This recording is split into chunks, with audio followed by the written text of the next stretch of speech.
वळूयात पुढच्या बातमीकडे। 1971च्या युद्धात पाकिस्तानपेक्षा जास्त नुकसान भारताचं झालं असं नरवणेंनी म्हटलंय, तर ते आज सुद्धा तितकंच खरं आहे असं म्हणत माजी लष्कर प्रमुख नरवणे यांनी हे मोठं विधान केलंय।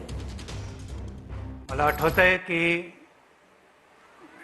1971 च्या इंडो पाक युद्धात